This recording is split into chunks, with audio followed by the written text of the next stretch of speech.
Nowadays, Christmas has so many different meanings for different people. But how did it originate? Why do we celebrate it on December 25th? Why do we have Santa Claus? And what about the Christmas tree? And while answering these questions, we look at how Christmas is represented in art history.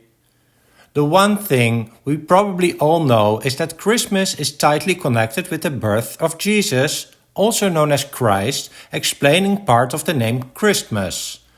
The last part, M-A-S, has evolved from an Old English word for a mass or feast. So Christmas means a mass or feast for Christ. This word was first used in the year 1038, and before that it was referred to as the Feast of the Nativity or the Feast of the Holy Birth.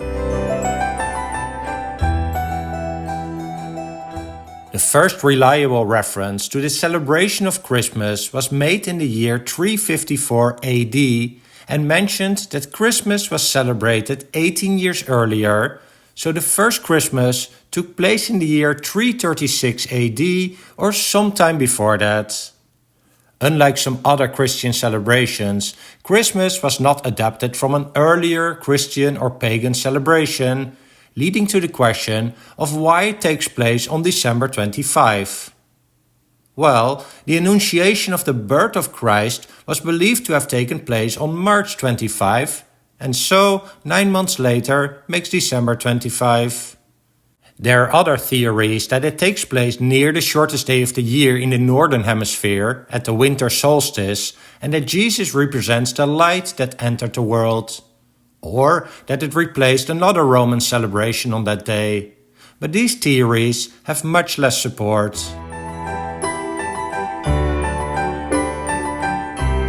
Many people have some form of gift-giving tradition on Christmas, either related to Santa Claus or just sharing gifts among family and friends.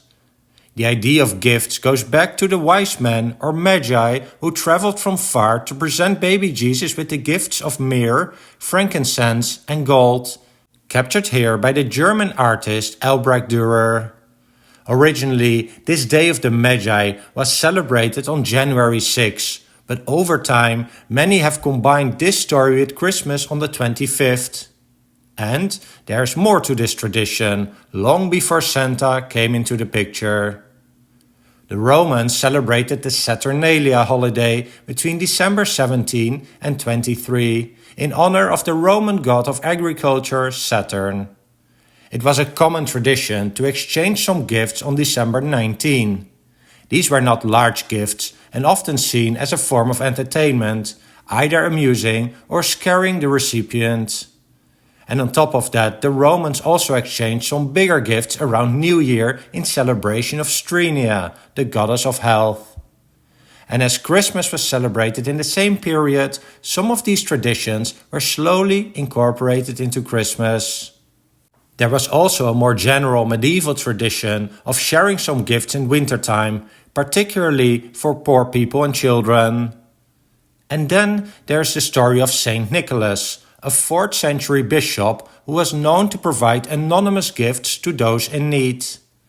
This slowly became a celebration where some people also provided gifts to others, and this tradition and the character of Saint Nicholas has eventually evolved into Santa Claus, also known as Father Christmas in some countries, but these two characters are nowadays basically the same. Just as a little side story, I grew up in the Netherlands, where gift-giving during Christmas was not very common, because on December 5th we celebrated the day of Saint Nicholas, also known as Sinterklaas, when children would get presents from this saint. And when the Dutch explored the United States some 400 years ago, they brought this tradition along, evolving eventually into Santa Claus. And they told stories of a cheerful man traveling through the sky with his wagon and dropping presents through chimneys. And why does he look like an old man with a long white beard? That is due to the popularity of a British play from the year 1616 entitled Christmas, His Mask by Ben Jonson, who described a character called Old Christmas as old with a long and thin white beard and a long rope.